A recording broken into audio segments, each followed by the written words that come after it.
என் மனசுல உள்ள பாரமே குறைஞ்சிருச்சு. எல்லா இடங்களிலும் நகைச்சுவை கொட்டி கிடக்கிறது.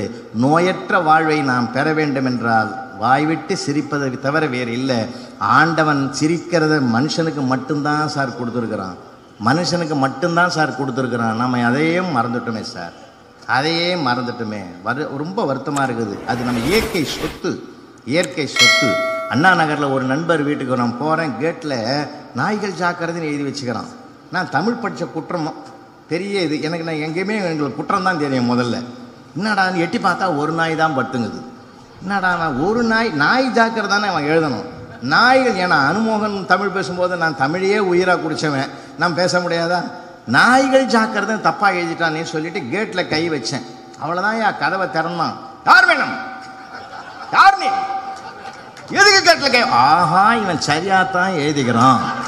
கட்டினது ஒன்று கட்டாதது ஒன்று அப்படின்னு நானே முடிவு பண்ணிக்கிறேன்னா மனுஷனுக்குள்ள அத்தனை இருக்குது சார். பஸ்ஸில் ஏறும்போதே என்ன கேட்குறான், காலை மறிச்சிட்டா, ஏண்டா எருமை, அதுக்கு ஒன்று அவனை, அதுக்கு ஏன்டா நாய் மாதிரி கத்துறேன். இவனும் மனுஷன் தான் அவனும் மனுஷன் தான். ஒரு நிமிஷத்தில் இவன் நாய் ஆகிட்டான், அவன் எருமை ஆகிட்டான். ரொம்ப வருத்தமாக இருக்குது சார். மனிதர்கள் இன்னும் கூட பாருங்க, சிங்கமே வருகன்னு தான் போஸ்டர் போடுறான். ஏன்னா அவன் பேரை சொல்லி போடண்டா, புலியே வருகன்றான். அவனுக்குள்ளே என்ன இருக்குதோ அதுதான் எழுதுறான். அதனால் பூனைக்கு தெரியுது சார், தான் போட்ட குட்டியை இடமாற்றம் செய்யறதுக்கு வாயால் கவ்வும் போய் தான் விடுது. அதே குட்டிகளுக்கு இறை தேடுகிற போது எலியை கவ்வி பிடித்து உயிரை போக்க வைக்கிறது. எப்பொழுது வன்மையை கையாள வேண்டும், எப்பொழுது மென்மையை கையாள வேண்டும் ஒரு பூனைக்கே தெரிகிற ரகசியம் ஆறறிவு படைத்த மனிதனுக்கு அவசியமில்லாமல் போய்விட்டதேன்னு வருத்தப்படுறேன். நல்லா கடந்த ஒரு 1/4 நூற்றாண்டுக்கு மேலாக 30 ஆண்டு காலமாக மேடை உலகத்தை பார்த்துட்டு வர்றவன். பேராசிரியர் கண சிற்சபேசன் ஐயா அவர்களோடும், தமிழறிஞர் திருக்குறளார் முனுசாமி அவர்கள் ஐயா அவர்களோடும், தென்கட்சி சுவாமிநாதன் அவர்களோடும், குறிப்பாக குறைந்தபட்சம் ஒரு 10 ஆண்டுகளாக அவர்களோடு நான் பயணம் பண்ணியிருப்பேன். அந்த அளவுக்கு என்னை வழிநடத்தியவர்கள், பெருமைக்குரியவர்கள். அவர்களிடத்திலிருந்து நிறைய பாடங்களை நான் கற்றவன். சமீபத்தில் ஒரு 6 மாதத்துக்கு முந்தி பாண்டிச்சேரி கூட போயிருந்தபோது ஒரு மேடையில் உட்காந்து பேசிக்கிட்டு இருக்கேன். அங்கே வச்ச மானிட்டரில் ஒன்று வேலை செய்யலை. இந்த மைக் செட்டுக்கார்ட்ட சொன்னேன், தம்பி இந்த மானிட்டர் சரியாக வேலை செய்யலைன்னா. மானிட்டர் நல்ல பிராண்டு தானே, அது கூடமா வேலை செய்யலைன்னா. நான் சொன்ன மானிட்டர் வேற, அவன் சொல்கிற மானிட்டர் வேறன்றது எனக்கு அப்புறம் தான் தெரியும். அது பாண்டிச்சேரியில் அது ஒரு பிராண்டுன்றது அப்புறம் தான் தெரியும் எனக்கு. இல்லைங்களா? சிலதெல்லாம் நமக்கு புரியாது இல்லை. அதில் எப்பயுமே வாழ்க்கையில் எதையுமே நம்ம எளிமையாக எடுத்துக்கிட்டோம்னா அந்த ரசனை, உண்மையிலேயே மகிழ்ச்சி என்பது வெளியில் கிடையாது, பார்க்கிற பொருளில் கிடையாது, பார்க்கிற அழகில் கிடையாது, எடுத்துக்கிற மனோபாவத்தை பொறுத்தது தான் அது மகிழ்ச்சி இருக்கிறது. ஒரு பூவை பார்க்குற ஒரு கலைஞன் கூட அழகாக இருக்கிறதே என்று சொன்னால் அவன் கலைஞன் என்று சொல்லலாம். அந்த பூவை கொண்டு போய் சாமி படத்தில் வைத்தால் அழகாக இருக்குமே நினைச்சான்னா அவனை பக்தன்னு சொல்லலாம். இந்த பூவிலேயே கடவுள் சிரிக்கிறானே என்று நினைத்தால் அவனை ஞானியாக பார்க்கலாம். என்றால் பூ ஒன்றுதான், பார்க்கிற மனிதனுடைய பார்வை மனோபாவம் தான் மாறுபட்டும் வேறுபட்டும் கிடக்கிறது. என்றால் இந்த பிரபஞ்சம் கூட அப்படித்தான். அதை மகிழ்ச்சியாக எடுத்துக்கொள்கிற மனோபாவம் உண்டு, துன்பமாக பார்க்கிற மனோபாவமும் உண்டு. அதனால் நான் கூட 36 ஆண்டுகள் ஆசிரியராக இருந்தவன். மேதக அப்துல் கலாம் ஐயா அவர்களோடு 2 நாட்கள் 2006ஆம் ஆண்டு செப்டம்பர் மாதம் 4ஆம் தேதி 5ஆம் தேதி ஐயா அவர்களோடு ராஷ்டிரபதி பவனில் இருந்தவன். உண்மையிலேயே அவரை போல ஒரு வியப்புக்குரிய இன்னொரு இந்திய தேசத்தின் இன்னொரு மகாத்மா என்றே அவரை சொல்லலாம். அவரிடத்தில் கற்றுக்கொள்ள வேண்டிய வாழ்க்கை பாடங்கள் ஏராளம் ஏராளம். அது மாதிரி ஒரு மனிதரில் புனிதரை பார்க்க முடியாது. அந்த மாமனிதரோடு 2 நாட்கள் அங்கே ராஷ்டிரபதி பவனில் தங்கியிருந்தது என்னுடைய வாழ்நாளில் மறக்க முடியாத நாட்கள். அப்படிப்பட்ட பெருமைக்குரியவர் எப்படி வாழ்க்கையில் அணுகணும்னு சொல்லி கொடுத்தவர். அதாவது அரசியலாக இருந்தாலும் சரி, இது ஆன்மீகமாக இருந்தாலும் சரி, இல்லறத்தானாக இருந்தாலும் சரி, துறவரத்தாராக இருந்தாலும் சரி, வாழ்க்கை எப்படி அணுகுமுறையில் தான் அந்த வாழ்க்கையின் வெற்றியே இருக்கிறது. ஏன்னா இதை ஒரு காலகட்டத்தில் நம்முடைய கிராமங்களில் சொல்லி கொடுத்தாங்க, வீடுகளில் அம்மா அப்பா சொல்லி கொடுத்த ஒரு வாழ்க்கை முறை இருந்தது. இப்போ அப்படி இல்லை. எதையாவது நம்ம ஒன்று சொன்னால் கூட பையன் அது சிலபஸில் இல்லைங்கிறான். ஏன்னா அவனுக்கு இப்போ மார்க்கை நோக்கிய பயணத்தில் இருக்கிறான், மதிப்பை நோக்கிய பயணத்தில் நாம் இன்னும் அவனை திசை மாற்றவில்லை. வருத்தத்தோடு சொல்கிறேன். நான் டெக்ஸ்ட் புக் ஆத்தராக இருந்தவன். தமிழ் 7ஆம் வகுப்பு தமிழ் 8ஆம் வகுப்பு தமிழ் பாடப்புத்தகத்தை சென்ற 5 ஆண்டுகளுக்கு முந்தைய நான் தான் தயார் பண்ணது. கடுமையான போராட்டத்தில் அந்த புத்தகத்தை உருவாக்கி தந்தேன். ஏன்னா இன்றைக்கி அவனுக்கு தேவையில்லாத செய்திகளை நம்ம போட்டு அவனை திணிக்கிறோம். 1ஆம் பானிபட்டு யுத்தத்தை பற்றி அவனுக்கு என்னத்துக்கு கவலை? அது என்றைக்கும் முடிஞ்சு போன ஒன்று. 2ஆம் உலகப் போர் ஏன் நடந்தது அதை பற்றி அவனுக்கு என்ன கவலை? தேவையில்லாததை போட்டு அவனுக்கு திணிக்கிறோம். இப்போது சர்வப்பள்ளி டாக்டர் ராதாகிருஷ்ணன் அவர்கள் ரஷ்யாவுக்கு போயிருந்த காலத்தில் 5ஆம் வகுப்பு படிக்கிற பையனை பார்த்து ஒரு கேள்வி கேட்டார். ஒரு ஆப்பிள் 1 ரூபாய்க்கு வாங்கி அதே ஆப்பிளை 2 ரூபாய்க்கு விற்றா என்ன கிடைக்கும்னா 6 மாதம் ஜெயில் கிடைக்கும்னா. மிரண்டு போனார். என்னப்பா சொல்கிறேன்னார். அதிக லாபத்துக்கு விற்றா எங்களுக்கு ஜெயில் தண்டனை தான் கிடைக்கும். இந்த நாட்டு சட்டம். நான் 5ஆம் கிளாஸ் படிக்கிற போதே அந்த நாட்டினுடைய சட்டத்தை அறிந்து வைத்திருக்கிறான் என்றால் பிற்காலத்தில் அந்த அவன் நாட்டு பற்றோடு எப்படி இருப்பான்? இன்றைக்கி நம்ம ஊரில் எப்படி இருக்குங்களா? 1 லிட்டர் பாலில் 1/2 லிட்டர் தண்ணி கலந்தால் எவ்வளோன்னு நம்மளே கணக்கு கேட்குறோம். அவன் எதை கற்றுக்கிறான்? இன்னும் சொல்ல போனால் 7 8 போகமாடா, போகவே போகாது. பக்கத்தில் ஒன்று கடை வாங்கு. 12th வரைக்கும் இதை தான் சொல்லி கொடுக்குறோம். அதுக்கு பிறகு அவனாக தற்பூர்த்தி ஆன பிற்பாடு கடை வாங்கிடுறான். ஏன்டா கொடுக்கலன்னா ஒரு நாளாவது வாங்கினதை திருப்பி கொடுக்குற மாதிரி நீ கணக்கு சொல்லி கொடுத்தியான்னு கேட்குறான். இப்போ அவன் கேட்குறதுல நியாயம்தானுங்களே, நியாயம்தானே கேட்குறான். அதனால் நம்முடைய பார்வை மனோபாவங்கள் மாறுபட்டு இருக்கிறது. அதை நாம் என்ன பண்ணணும், ஒரு காலகட்டத்தில் வீட்டில் சொல்லி கொடுத்தாங்க. அம்மா அப்பா எப்படி லைஃப்பில் எப்படி இருக்கணும்லாம் சொல்லி கொடுத்தாங்க. நான்லாம் என்னுடைய தாயை, பெற்ற தாயை மறக்க முடியாது. ஏன்னா முதல் ஆசிரியை அவள் தான். பிரபஞ்சத்தினுடைய முதல் ஆசிரியை. மாபெரும் சக்தி என்று சொன்னால் ஒவ்வொரு சக்தியினுடைய வடிவமாக இருப்பது தான் பெண்மை. அதில் தாய்மை என்பது தான் மிகப்பெரிய வலிமை உடையது. என்னாலாம் பார்த்தீங்கன்னா சின்ன பிள்ளையா இருக்கும்போது ஆஃப்ட் ஹவுசர் போட்டுக்கிட்டு அப்படி இப்படின்னு சுற்றுவேன். எங்கள் அப்பா விவசாயி வெளியிலேருந்து வர்றாருன்னா அப்பான்னு ஓடும்போதே பின்னாடி ரிவர்ஸில் பிடிச்சி இழுப்பாங்க. என்னடா பார்க்காத அப்பனை பார்த்துட்டு அப்படி போய் உக்காரு, அந்த ஆளே கடுப்பில் வரான், நீ போய் உக்காரு அப்படின்னு சொல்லி எங்கள் அப்பாவை கூப்பிட்டு ஸ்டூலில் உட்கார வச்சு ஒரு டம்ளர் தண்ணியை கொடுத்து அது 10 நிமிஷம் பிறகு ஒரு காப்பியை கொடுத்து விசிறி எடுத்து அந்த விசிறி ஒரு 1/2 மணி நேரத்துக்கு பிறகு போடா இப்போ அவர் 6ல் வந்துடுத்தாரு. வரும்போதே சொல்லுவாங்க அதுவே 5ல் வருது, ஏன்டா கெட்ட போகிறேன்னுவாங்க. அப்புறம் 6ல் வந்துடுதுன்னுவாங்க. 1 மாதம் இதை கேட்டுக்கிட்டு ஒரு நாள் கேட்டீங்கன்னா நம்ம வரும்போது 5ன்ற அப்புறம் 6ன்ற 1/2 மணி நேரம் பொறுத்துன உள்ள இல்லைடா. மனுஷனுக்கு 6 அறிவு. அந்த ஆள் வெளியில் போனாலே ஒன்று குறைஞ்சி தான் வீட்டுக்கு வருவான். அப்போ போய் நீ அப்பான்னாக்கா அந்த ஆள் குதறிடுவான், இருக்கிற கோபத்தில் ஓ மேலே காட்டிடுவான். அதனால் 6க்கு வர்றதுக்கு தாண்டா நான் தண்ணியை கொடுத்து காப்பியை கொடுத்து ஸ்டடி பண்ணி அதை ஒரு ஆளாக தயார் பண்ணி 6க்கு கொண்டாந்த பிறகு நீ போய் அப்பான்னா என்னடான்னு கேட்பாரு. இந்த தேவ ரகசியம் அந்த தெய்வத்தை விட வேற உலகத்தில் யாருக்குமே தெரியாதுயா. இதெல்லாம் உண்மையிலே சொல்கிறேன். அந்த தாயினுடைய மனோபாவம் கட்டின மனைவிக்கு தெரிஞ்ச சண்டையே வராது சார். உள்ளே நுழையும் போதே வந்துட்டியா அப்படின்னாலே அவனுக்கு கோபம் வந்துடும் இல்லைங்களா. இன்றைக்கி அந்த நமக்கு அந்த வாழ்வியல் நெறிமுறைகளே போச்சுங்க. தாத்தாவும் பாட்டியும் கதை சொன்ன மண்ணுங்க அந்த மண் இல்லைங்களா. கதை சொல்லி நெறிப்படுத்தினாங்க சார். நான்லாம் நிறைய கதை கேட்டிருக்கிறேன். இப்போ யார் கதை சொல்கிறாங்க? அவங்கவுங்க கதையே பெருங்கதையாக இருக்குது இல்லை. அன்றைக்கி கூட ஒரு பையன் கேட்குறான் அம்மாவை, நான் ஏற்கனவே ஊடகத்தில் சொல்லியிருந்தால் நினைவுபடுத்துகிறேன். அம்மா கிட்ட கதை கேட்குறான். நான் வாழ்ந்த கதையை சொல்லுவேன், வளர்ந்த கதையை சொல்லுவேன். 2 கதையும் எனக்கு தெரியும், எத்தனை தடவை கேட்குறதுன்னு. அவன் இல்லைடா இன்னொரு தடவை கேளு, மனசில் நல்லா பதியும். அதெல்லாம் ஏற்கனவே நிறையா பதிஞ்சு போச்சு, நான் வேணால் உனக்கு திருப்பி சொல்கிறேன், புது கதையை சொல்லுமாண்ணா. இல்லை உங்கள் அப்பா லேட்டாக வருவார், நீயும் முடிச்சுன்னு நானும் முடிச்சுன்னு இருப்போம், புது கதையாக விடுவார் அந்த ஆள். ஏன் லேட்டுன்னு கேட்டாலே போதும், கதை ஆரம்பம் ஆகிடும்டா. அந்த மாதிரி இருக்குது இன்றைக்கி லைஃபினுடைய போக்கு. யாரையும் எதையும் கேட்க முடியலைங்க. எல்லா இடங்களிலும் நமக்கு சிக்கல் அதிகமாக இருக்கிறது. அந்த சிக்கலை கூட நம்ம பார்த்து கண்டுக்காமல் போகக்கூடிய ஒரு காலம். அன்றைக்கி ஒரு ஆஃபீஸில் ஒருத்தன் உள்ளே போகிறான், அங்கே லஞ்சம் கொடுப்பதும் இல்லை லஞ்சம் வாங்குவதில்லைன்னு எழுதி வச்சுருந்தான். உள்ளே போனவன் வைத்தேஸ்வரோட கீழே ஒரு வரி எழுதினான், வதந்திகளை நம்பாதீர்கள்னு எழுதி போட்டான். இல்லை அந்த பாதிப்பு அவனுக்கு தான் தெரியும். இல்லை இவன் பாட்டு இவன் இஷ்டத்துக்கு ஏக வசனத்தை எழுதுனான்னா இல்லைங்களா. உலகம் அப்படி இருக்குதுங்க. நமக்கு இப்போ நம்ம எந்த இதுவும் நம்ம என்ன நம்ம மனசாட்சியோடு கேட்குறோங்க. சம்பாதிக்கிறதுக்குரிய கல்வியை கற்றுக் கொடுக்குறோமே தவிர அவன் வாழ்வதற்குரிய கல்வியை நம்ம கற்றுக் கொடுத்துருக்குறோமா?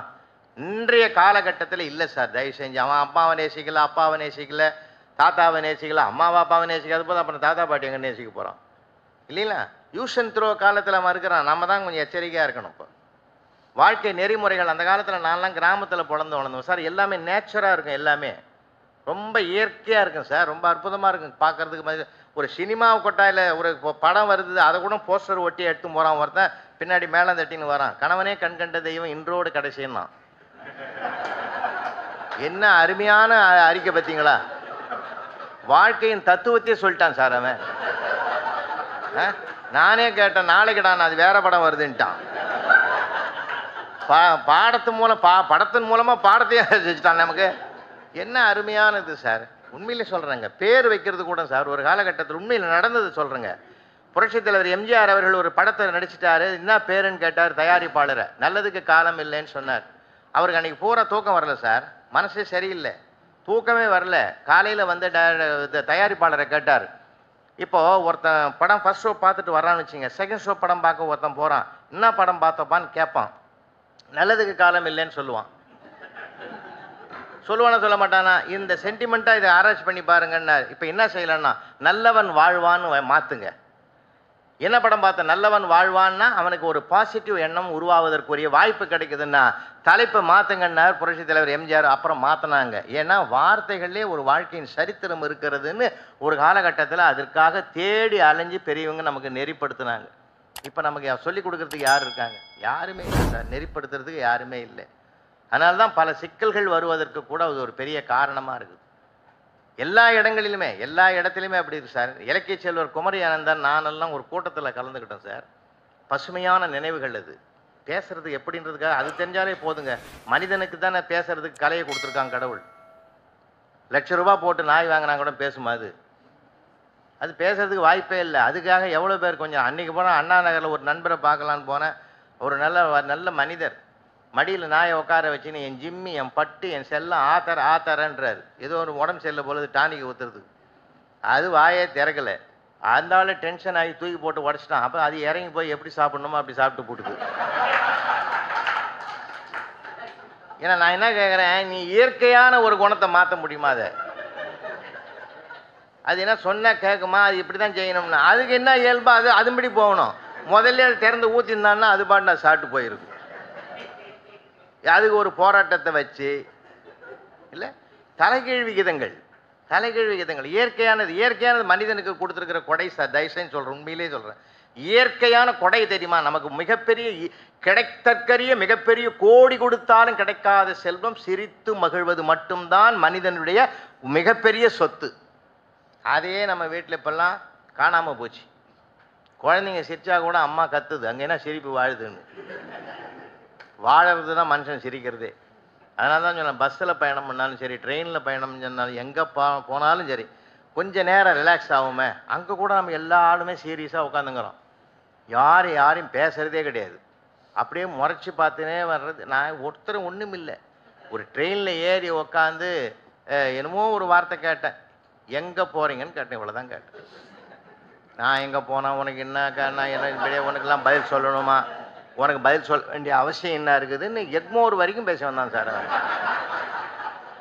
நான் கேட்டது ஒரு சின்ன கேள்வி தான், எங்கப்பா போகிறேன்னு கேட்டேன். இது தப்பா இல்லை? ஒரு வேடிக்கையான உலகமாக இருக்குது சார். அதுக்காக தான் சொல்கிறேன். நான்லாம் 36 ஆண்டுகள் ஆசிரியர் சொன்னேன் இல்லையா? நான் எவ்வளவோ அனுபவங்கள், நான் ஒரு 6-7 புத்தகம் எழுதினேன் இப்போ அந்த காலத்தில். ரொம்ப அனுபவங்கள் நிறையா சார். ஒவ்வொன்றுத்தையும் நீங்கள் மகிழ்ச்சியாக எடுத்துக்கிட்டிங்கன்னா லைஃப் நல்லாயிருக்கும். வேலை செய்கிற இடமும் சந்தோஷமாக இருக்கும், வீட்டில் வந்து சந்தோஷமாக, 2 இடத்துலையும் சந்தோஷமாக இருக்கணும். அதனுடைய ரகசியங்களை பிறகு சொல்கிறேன். 2 இடமும் நம்ம பேலன்ஸ் பண்ணி வைக்கணும். அப்போ தான் லைஃப் நல்லா இருக்கும். இன்னொன்றுங்க, வெளியில் இருக்கிற டென்ஷனை கொண்டு போய் வீட்டில் காட்டக்கூடாது, வீட்டில் இருக்கிற டென்ஷனை கொண்டு போய் வெளியில் காட்டக்கூடாது. அதை தான் அங்கங்கே வச்சிடணும். அதுக்கு தான் வாசப்படின்னு ஒன்று வச்சுக்கிறேன்னா அதை அதோடு வச்சுக்கணும், கதவை சாத்திடணும். அதுக்கு பிறகு இங்கே வரணும். நான்லாம் எவ்வளோ கஷ்டப்பட்டுருக்கேன் தெரியுமா? என் ஃப்ரெண்டுங்கிட்டே நிறையா பேருங்க.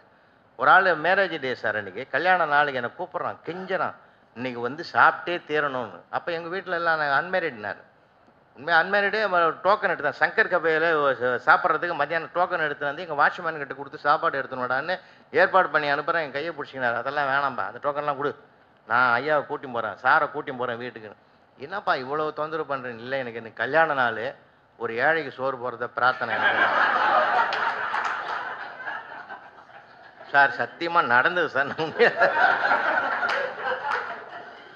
எனக்கு ஒரு சந்தோஷம், ஏழைன்னு சொன்ன பிச்சைக்காரன் சொல்லாத. அதில் ஒரு பெரிய கிரேட் இல்லையா அந்த வார்த்தையில்? இது மோசமான வார்த்தை, அது அதை விட கொஞ்சம் தாண்டனது ஒரு நல்ல வார்த்தை நினச்சி மனசில். அப்புறம் போய் சாப்பிட்டு வந்தேன்னு அது வேறு விஷயம். ஏன்னா சில அறியாமையினால் வரக்கூடியது சார். அறியாமையினால் வரக்கூடிய நிறைய ஸ்டூடெண்ட்ஸை என்னமா வேடிக்கை காமெடி பண்ணுவோம் தெரியுமா? எங்களுக்கு சார் ஒரு பையன் ரெகுலராக வரமாட்டான் சார். நான் ஹெட் மாஸ்டர் கிட்ட சொன்னேன், பர்சென்ட்டாக இருக்கிறேன் சார். அவர் சொன்னார் 10 நாள் அவன் வரலன்னா பேர் எடுத்துருன்னார். இதை யாரோ போய் சொல்லிட்டுக்கிறான் சார் அவங்ககிட்ட. 9 நாள் வரமாட்டான், 10ஆவது நாள் வந்துடுவான் சார். வருஷம் பூரா அப்படிதான் சார் வந்தான். அவனை எடுக்கவே முடியல என்னால். பேரே எடுக்க முடியல சார். அவனை கடைசி வரைக்கும் போனார். யாரோ போய் இவனுக்கு மேட்டர் விஷயத்தை விலைக்கு சொல்லிட்டான். என்ன பண்ணுவீங்க நீங்கள்? அதாவது அவன் எவ்வளோ எச்சரிக்கையாக இருக்கான் பாருங்க. அதனால் வாழ்க்கையில் நிறைய ரொம்ப நிறைய சார். நான் 4வது நூல்களை கூட அது கூட குறிப்பிட்டிருக்கிறேன். சிலருக்குலாம் அது கற்பனையாக இருக்கிறதா நினைக்கிறீங்க. உண்மையான சம்பவங்கள் நிறையா இருக்குது.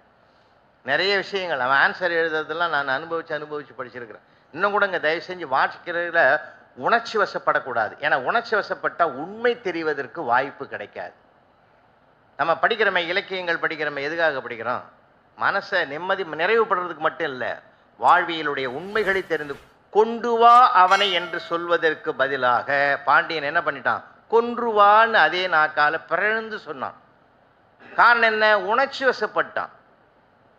கொண்டு வா அப்படின்றதுக்கு கொன்றுவா என்பதற்கு எவ்வளோ வேறுபாடு இருக்குது. கொண்டு வான்னா அவன் உயிரோடு வந்திருப்பான், கொன்றுவான்னா முடிஞ்சு போச்சு கதை. அப்போ அவன் தவறழிப்பதற்கு அவன் பிறழ்வதற்கு காரணம் அவன் உணர்ச்சி வசப்பட்டது தான். உணர்ச்சி வசப்படக்கூடாது வாழ்க்கையில்.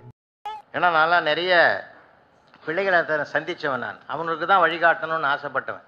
நான் மெட்ரிகுலேஷன் ஸ்கூலுக்கெல்லாம் இன்ஸ்பெக்ஷனுக்கு போவேன், நிறைய போவேன் சார். நான்லாம் நிறைய இன்ஸ்பெக்ஷன்லாம் போகும்போது அதில் நிறைய அனுபவங்கள்லாம் எனக்கு உண்டு. தெரியுமா உங்களுக்கு?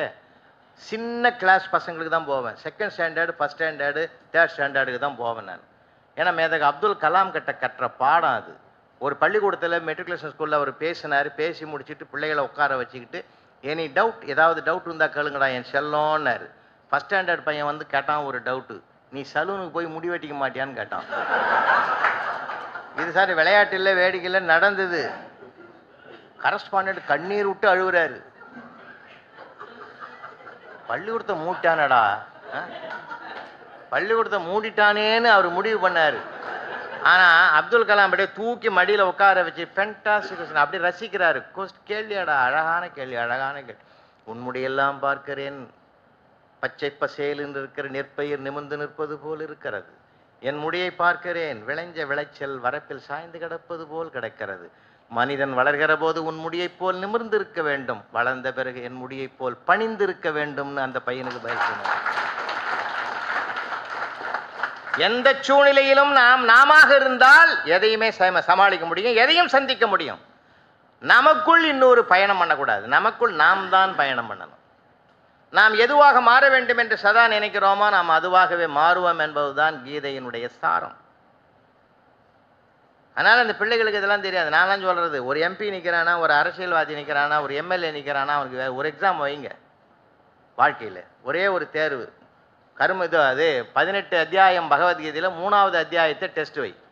அது கர்மயோக அத்தியாயம்னு பேர். செயலை செய், செயலை நேசித்து செய், செயலை செயலுக்காக செய், அதுதான் சாரம். எதையாவது ஒன்று பாஸ் பண்ண தான் சார் வரணும், அப்படி தான் வரணும் இல்லை? அந்த மாதிரி அங்கே நெறிமுறை வச்சுருக்கான்.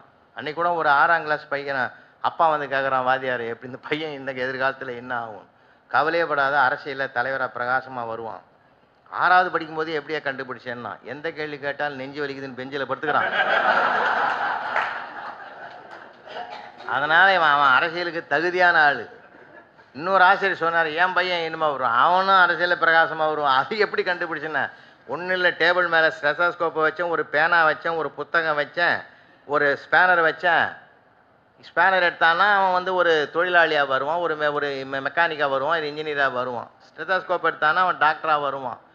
ஒரு புத்தகம் எடுத்தானா ஒரு படைப்பாளியாக வருவான், எழுதுகோல் எடுத்தானா ஒரு எழுத்தாளனாக வருவான். அதனால் இங்கே கண்டுபிடிச்சோம். அதே மாதிரி 40 பேரில் 39 பேர் கண்டுபிடிச்சோம். ஓம்புள்ள 4ஐயும் சேர்த்து தூக்கி போனான். அதனால் இவன் அரசியலில் தலைவராக தான் வரணுமே தவிர வேறு வழியே கிடையாது நாங்கள் முடிவு பண்ணோம்னு. அது அதுக்கு ஒரு தகுதி இருக்குது. நீங்கள் எப்பயுமே நீங்கள் கிளாஸ் ரூமை கூட பாருங்கள். நான்லாம் 36 ஆண்டில் நான் சர்வே பண்ணி வச்சுருக்கேன் சார். நீங்கள் எதுவுமே தப்பாகாது. 40 பேர் 4 ரோவில் உட்காந்தானா ஃபஸ்ட் ரோவில் 10 பேர் இருப்பான், சின்சியராக இருப்பான். பிளாக் போர்டு, வாத்தியார் முகம், பேனா, நோட்டு, இதை தவிர அவன் பார்வையே கிடையாது, ஒன்றும் தெரியாது. அதெல்லாம் பிற்காலத்தில் ஐஏஎஸ், ஐபிஎஸ். செகண்ட் ரோலாம் பார்த்தா கொஞ்சம் நெளியும் அப்படி இப்படி பார்க்கும். அதெல்லாம் வந்து இன்ஜினியரு, டாக்டர், வக்கீல், அந்த பக்கம் பெரிய பெரிய கரஸ்பாண்டன்ட்டு, பிரின்சிபால், இந்த மாதிரி. 3rd ரோலாம் பார்த்தீங்கன்னா இந்திய சென்ட்ரல் கவர்மெண்ட், ஸ்டேட் கவர்மெண்ட் அத்தனை ஜாப்லையும் ஃபுல்லாக வந்து உட்காந்துக்கும். 4th ரோ மாப்பிள்ளை பெஞ்சுன்னே பேர். அது கவலைப்படாத பெஞ்ச் அது. அவன் எப்பயும் கலகலன்னு தான் இருப்பான். ஏன்னா 3 ரோவும் தொந்தரவும் பண்ண மாட்டான். ஏன்னா பிற்காலத்தில் எம்எல்ஏ எம்பி அவன் தான் வரான். ஏன் அன்னைக்கே சிரிக்கிறான்னா, வாங்கடி 3 பேர் என்கிட்ட தான் கியூவில் நிற்கணும், உங்கள் ஃபைலில் நான் கையெழுத்து போட்டால் தான் வேலையே நடக்கும். அவன் அன்னைக்கே முடிவு பண்ணிடுறான். அதனால் யாரும் திறமையில்லாதவர்கள் பிரபஞ்சத்தில் படைக்கப்படுவதில்லை. அது ஒன்று ஞாபகம் வச்சுங்க. அப்போ அந்த அந்த எழுத்துக்களை எளிமையான மனோபாவம் நமக்கு வாய்க்கப்பெற்று விட்டால் தனி மனிதன் வாழ்க்கையில் ஜெயிப்பான். பெருந்தலைவர் காமராஜர் அதுதானே சார் செஞ்சார். அவரை மாதிரி ஒரு மனிதாபிமானத்தினுடைய ஒரு பார்க்க முடியுமா? அது மாதிரி பார்க்க முடியுமா சார்? நான் அடிக்கடி அவருடைய வாழ்க்கையில் நான் ரொம்ப வியந்து போனது உங்களுக்கு தெரிஞ்சிருந்தான்னு நான் நினைவுபடுத்துகிறேன். லிஃப்ட் ஆப்ரேட் பண்ணுற, லிஃப்ட்டுக்குள்ளே சட்டமன்றத்துக்கு போகிறார், ஆப்ரேட் பண்ணுற பையன் அழுகுறான். சார் போங்க சார், உங்களை உலகமே புகழுது, ஒன்றால் நான் கஷ்டப்பட போகிறேன்னா. என்னால் நீ என்னடா கஷ்டப்பட போகிறேன்னாரு. நீ போட்ட ஜீவோவில் எனக்கு வேலை போக போகுதுன்னா. என்னடா ஜீவோ போட்டாங்க, என்ன விஷயம் விளக்கி சொல்கிறான்னாரு. அதெல்லாம் ஒன்றும் இல்லை, இந்த லிஃப்ட் ஆப்ரேட் பண்ணுறதுக்கு 10th 10வது கிளாஸ் படிச்சிருக்கணுமா, குவாலிஃபிகேஷன் வச்சு போட்டாங்க. நான் 8th தான் படிச்சிருக்கிறேன், எனக்கு வேலை போக போகுதுன்னா. இருந்தாலும் அவர் என்ன பண்ணார், மனசு கெட்டு போயிடுச்சு. அப்படியே வந்துக்குது ஜீவோன்னு போய் சம்மந்தப்பட்ட ஐஏஎஸ் அதிகாரியை கூப்பிட்டார். ஆமாம், போன வாரம் தான் ஜீவோ வந்து. அட பித்துக்குழி பசங்கள் இப்படியே சொன்னேன், பித்துக்குழி யார் நீ என்னையா படிச்சிருக்கிற? பொத்தான அழுத்தினா மேலே போகும்போது, பொத்தான அழுத்தினா கீழே வரும்போது, இதுக்கு எதுக்கே 10வது, அது 8வது பட்சம் அழுத்தினா ஏறாது, அது இறங்காத. அட போயா, இந்த ஜீவோ கிழிச்சு போடு. அவனாவது 8th படிச்சிருக்கிறான், நான் அது கூட படிக்கல. நாளைக்கு என்ன கேட்க மாட்டான். நான் 8வது படிச்சவனே வேலையில் விட்டு வந்துட்டேன்னா, இருந்தாலும் எதுவுமே படிக்காத சிஎமாகிறான்னு கேட்டால் நான் என்னையா பண்ணுறது? அவனை வச்சு தன்னை ஒப்பிடுறாரு சார் அவர். இந்த மாதிரி ஒரு இறங்கி வந்து பார்க்குற பார்வை யாருக்காவது உண்டா? யாருக்காவது உண்டா சார்? எவ்வளோ பெரிய மகாத்மா காந்தி நீங்களாம் நினச்சிங்க ரொம்ப சீரியஸாக அவர் எப்பயுமே ராம பஜனை தான் பண்ணி கிடப்பார், அகிம்சா. அவர் எவ்வளோ ஹியூமரஸ் தெரியுமா? எனக்கு மட்டும் சிரிக்க தெரியவில்லை என்றால் எப்பொழுதோ தற்கொலை செய்து கொண்டிருப்பேன்னு எழுதியிருக்கார் சதீஷ் சோதனையில். அவர் எவ்வளோ பெரிய ஹியூமரஸ் தெரியுமா? சபர்மதி ஆசிரமத்தில் விருந்து நடக்கும் தினம், மத்தியானத்தில் அப்படியே ரவுண்டு வருவார் காந்தி.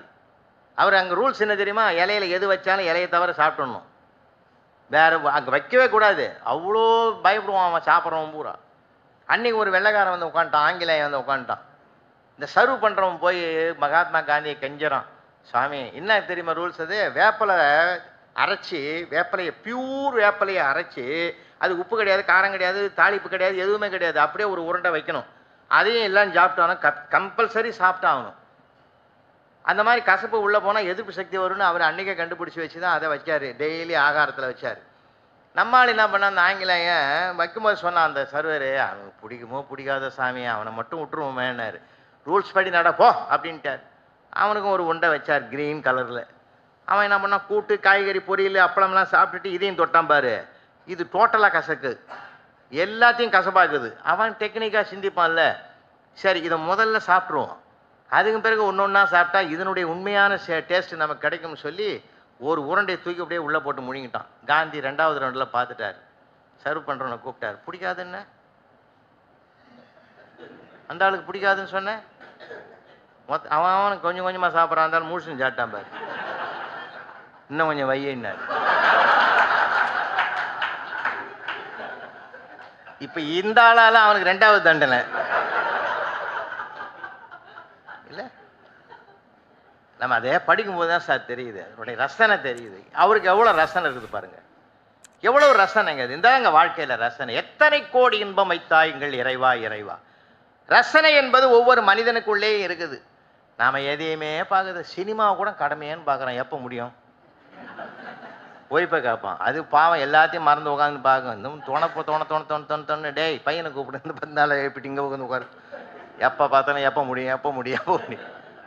அங்கே கூடமா போய் டூர் போங்கன்னு ஒரு குடும்பத்துக்கெலாம் நான் ரொம்ப குடும்ப மீட்டிங்கில் பேசுவேன். இப்போ ஜாயின்ட் ஃபேமிலி எல்லாமே போச்சு, அது வேறு. பாரதி வித்யாபவனில் அப்படி தான் ஜாயின்ட் ஃபேமிலியை பற்றி 2 மணி நேரமாக பேசி, ஒரு சாஃப்ட்வேர் இன்ஜினியர் பையன் வந்து, நான் கூட ஜாயின்ட் ஃபேமிலிலாம், வீட்டுக்கு போய் பார்த்தா அவன் ஒய்ஃபும் சேர்ந்து இருக்கிறது ஜாயின்ட் ஃபேமிலின்றான். நான் சொன்னேன், இது இல்லைடா ஜாயின்ட் ஃபேமிலி, அம்மா அப்பா தாத்தா பாட்டி உறவுகள்லாம் சேர்ந்து இருக்கிறதாடா ஜாயின்ட் ஃபேமிலி, நீங்கள் 2 பேரும் இருக்கிறதாடா ஜாயின்ட் ஃபேமிலி. இல்லை நாங்கள் ஜாயிண்டாக தானே இருக்கிறோம்மா, நல்லா இருக்கணும். அவனுக்கு அதுவே விளக்கம் தெரியல இப்போது. இல்லை எல்லாமே போச்சு சார், எல்லாமே போச்சு. எல்லாமே பாடத்திட்டத்தில் இருந்தால் தான் மார்க்குக்காக படிக்கிறான். பாடத்தட்டில் இருந்தால் தான் படிப்பான் போலக்குது. இதெல்லாம் லைஃப் சொல்லி கொடுக்கல. நாம் நிறைய விஷயங்கள் நான்லாம் எங்கள் பாட்டி கிட்ட கேட்போம், பாட்டி உன் கல்யாணம் எப்படி நடந்தது? அது ஏன்டா கேட்குறேன், உன் பாட்டன் முகத்தை நிமிந்து பார்க்கறதுக்கு எனக்கு 4 வருஷம் ஆச்சு. அதுக்குள்ளே உங்கள் ஒப்பனையும் சித்தப்பனும் பிறந்துட்டான். என்ன ஆனந்தமான வாழ்க்கையா! 4 வருஷம் ஆச்சு நிமிந்து பார்க்கறதுக்கு அந்த ஆளை. இல்லை, ஒரு லைஃப் எப்படி இருந்ததுன்ற, என்ன மகிழ்ச்சியாக இருந்ததுங்கிற. அதிகாரமாக இருந்தாலும் அன்பு தான் சார் அங்கே துள்ளி குதிச்சது. அவங்க எதையுமே எதிர்பார்க்கல சார். பட்டு கொடுத்தால் மகிழ்ச்சி வருமா, கை நிறைய துட்டு கொடுத்தால் மகிழ்ச்சி வருமா, நகை நட்டு கொடுத்தால் மகிழ்ச்சி வருமா, விட்டு கொடுத்தால் தான் மகிழ்ச்சி வரும்ன்ற பண்பாட்டை உணர்ந்திருந்தாங்க அவங்க 2 பேருமே. போத் சைடு ஆணும் பெண்ணும் விட்டு கொடுக்கறதுக்கு தயாராக இருந்தாங்க. தீபாவளி கூட ஒருத்தன் ஒரு ஃப்ரெண்டை பார்த்து கேட்குறான், சார் இப்போ ஒரு செய்தி வந்தது. ஃப்ரெண்டை கேட்குறான், என்னடா நேற்று ரொம்ப கவலையாக இருந்தேன். அடப்போடா, ஒரு 20,000 ரூபாயில் என் பட்டு புடவை எடுத்தான்ட்டான் என் ஒய்ஃபுன்னா. இன்னைக்கு ஜாலியாகிற அதை தூக்கும்போது உன் ஒய்ஃப் கிட்ட காட்ட போய்க்கிறா. அது வாங்கின கஷ்டத்தை விட இந்த அவனுக்கு அவ்வளோ மகிழ்ச்சி அவனுக்கு. ஏன்னு கேட்டீங்கன்னா, தன்னை விட இன்னொருத்தன் கஷ்டத்தில் விடறான் பார்த்தியா. அதில் தான் சார் இவனுக்கு பரிபூர்ண ஆனந்தம். இல்லை, அன்றைக்கி ஊட்டி மலை மேலே பஸ்ஸு போகுது, சாயந்தரம் 6:30 மணி, இருட்டு போச்சு. டிரைவருக்கு சீட்டுக்கு பின்னாடி ஒருத்தன் புலம்புறான், பொண்டாட்டி சரியில்லை, புள்ள சரியில்லை, வார்டு மெம்பர் சரியில்லை, ஊரே சரியில்லை. டிரைவருக்கு டென்ஷன் ஆகிடே, கண்டக்டர் பண்ணி இடத்த மாற்றி உட்கார வை. என்ன டென்ஷன் ஆகிறான்? இல்லைன்னாத்த எதுவும் நம்பிக்கை வை, எல்லாம் சரியாக போடும். எதை வச்சுன்னா நம்புறது? இப்போ எனக்கு ஒன்றும் 2 கண்ணும் தெரியல, இந்த பஸ்ஸு போகணும், நான் நம்புறேன். அவ்வளோதான் சார். பொண்டாட்டியம் வந்தான், புள்ளையம் வந்தான், வார்டு மெம்பரை வந்துட்டான். முருகா, இந்த பஸ்ஸு மலையில் போய் ஒழுங்காக சேரணும்டான்னு வேணும். ஏன்னா மனுஷனுக்கு ஒரு துன்பத்தை விட இன்னொரு துன்பம் வந்தால் இதை மறந்துடுவான். இப்போ நீங்கள் பார்த்தீங்கன்னா, நம்ம பேப்பரில் கூட அப்படி தான் அறிக்கை வரும் பார்த்தீங்களா, சீனாவுக்கும் இந்தியாவுக்கும் யுத்தம் வரும்.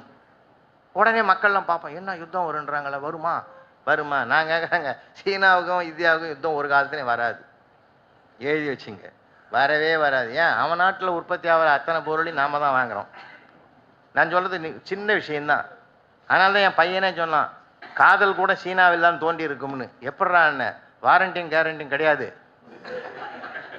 அதனால் அந்த காதல் கூட அங்கே தான் உதயமாக இருக்கும்ன்றான். அதனால் வாழ்க்கையில் எந்த சூழ்நிலையிலும், அதாவது நம்ம இன்னும் கூட சொல்ல போனால் எளிமையாக சொல்லணும்னா, இல்லாததற்கு ஏங்குவதை விட இருப்பதில் மகிழ்ச்சி அடைகிற மனப்பக்குவத்தை மனிதன் பெற்றுவிட்டால் அந்த வாழ்க்கையை விட ஒரு உயர்ந்த வாழ்க்கை உலகத்திலே யாருக்கும் கிடைக்காது. ஏன்னா சாக்ரட்டிஸ் கூட ஒரு மாலையில் சுற்றி காட்டினாங்களாம் 2.5 மணி நேரம். அப்போ சொன்னாராம், இதை பற்றி என்ன நினைக்கிறீங்க இந்த மாலை பற்றின்னு. எனக்கு தேவையில்லாத பொருள் எவ்வளோகுதுன்னு எனக்கு இன்றைக்கி தான் தெரியுதுன்னாராம். எவ்வளோ பக்குவம் பார்த்தீங்களா? மனசை பக்குவப்படுறது லேசான விஷயம் இல்லை சார். ஆனால் நிறைய பேர் பக்குவப்பட்டுக்கிறான். தாம்பரத்தில் ஒருத்தன் சொன்னான், என் சொத்தெல்லாம் தர்மத்துக்கு எழுதிட்டான்னா. அப்புறம் பிறகுதான் தெரிஞ்சது அவன் சம்சாரத்து பேர் தர்மம்னு. இல்லையா? அவன் எவ்வளோ பக்குவமாக இருக்க. வாழ்க்கையில் தனி மனிதனாக இருக்கட்டும், யாராக இருக்கட்டுங்க, பக்குவப்படணும். அந்த பக்குவப்பட்டால் வாழ்க்கை ரொம்ப நல்லா இருக்கும். ஏன்னா ஒரு பால் கூட பக்குவப்பட்டால் தானே சார் தயிராவதற்கு தயாராகுது. பால் பக்குவப்பட்டால் தயிராவதற்கு தயாராகுது. தயிர் பக்குவப்படும் போது, மோராகிற போது தான் அதிலிருந்து வெண்ணெய் திரளுகிறது. வெண்ணெயை மீண்டும் நெருப்பில் காய்ச்சி பக்குவப்படுத்தும் போது தான் விலை மதிப்பற்ற நறுமணமுள்ள நெய் கிடைக்கிறது. என்றால் ஒவ்வொரு மனிதனுக்குள்ளும் நறுமணமுடைய ஒரு மிகப்பெரிய ஆற்றல் தேங்கி கிடக்கிறது. அதை அவன் பக்குவப்பட தான் அதை வெளிப்படுத்தி கொள்ள முடியும், பிரகாசிக்க முடியும். என்றால் வாழ்க்கை கூட ஒரு நறுமணத்துக்கு சமமானது தான். வாழ்க்கையில் சந்தோஷமாக இருக்கணும், வாழ்க்கையில் மகிழ்ச்சியாக இருக்கணும். நீ வீட்டில் யார் எது கேட்டாலும் வாங்கி கொடுங்க. எங்கள் அம்மாவுக்கு ரொம்ப நாள் ஆசைன்னு தெரியாது எனக்கு. ஒரு நாள் அதுவே வாய் திறந்து கேட்டுது, ஏன்னடா உன் வீட்டு சம்சாரத்துக்கெலாம் வாங்கி கொடுக்குற, உன் கூட பிறந்தவங்களாம் வாங்கி கொடுக்குற, எனக்கு வாங்கி கொடுக்க மாட்டேன். என்னம்மா சொல்லுமான்னு. தினமும் பொம்மிஸ் நைட்டின்றாங்களா, அது ஒன்று வாங்கி. அட இதுக்காமா போய் ஆசைப்பட்டேன்னு ஒரு வெள்ளை கலரில் வாங்கி அந்த கொடுத்துவிட்டு ராத்திரி 1:30 மணிக்கு அது போட்டுக்கின்னு வெளியில் வந்து செகண்ட் ஷோக்கு சினிமாவுக்கு போனவன் அந்த வழியாக வந்து லாரன்ஸு, ஆமாம் ராகவா லாரன்ஸ் படத்தை பார்த்துவிட்டு அவன் பயத்தோடு வர்றவன் இதை பார்த்துவிட்டு ஏதோ ஒரு வெள்ளை பை தான் வந்துட்டான்னு சொல்லி கை கீழே உழுந்து அதிர்ச்சி அடைஞ்சு ஆஸ்பத்திரியில் அட்மிட் ஆகிட்டான்னா அது எல்லாமே வந்து பார்த்தீங்கன்னா டோட்டலாக பார்க்குற போது வாழ்க்கையில் எல்லாம் நிகழும் தான். அதுக்காக நம்ம வருத்தப்படக்கூடாது. இன்பமும் துன்பமும் நிறைந்தது தான் வாழ்க்கை. இந்த உலகமே கொடுமையானது தான். இன்னாதம்மா இவ்வுலகம் இனிமை காண்பார் அதன் இயல்புணர்ந்தோரேன்னு 2000 வருஷத்துக்கு முந்தி இலக்கியத்தில் பதிவு பண்ணியிருக்கிறான். அன்றைக்கி ஒருத்தன் சவப்பெட்டி வேணும்னு ஆர்டர் பண்ணியிருக்கான்.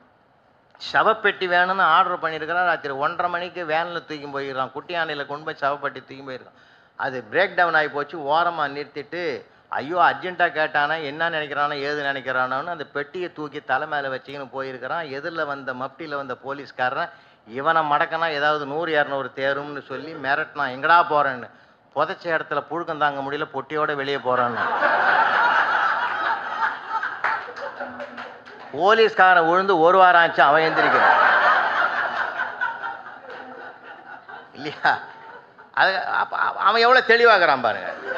ஐயோ போலீஸ் வந்து மடக்கிட்டான்னு 100-200 போச்சு. பயப்படக்கூடாது. அச்சப்படுவதும் ஆச்சரியப்படுவதும் வெற்றிக்கு அடையாளம் இல்லை.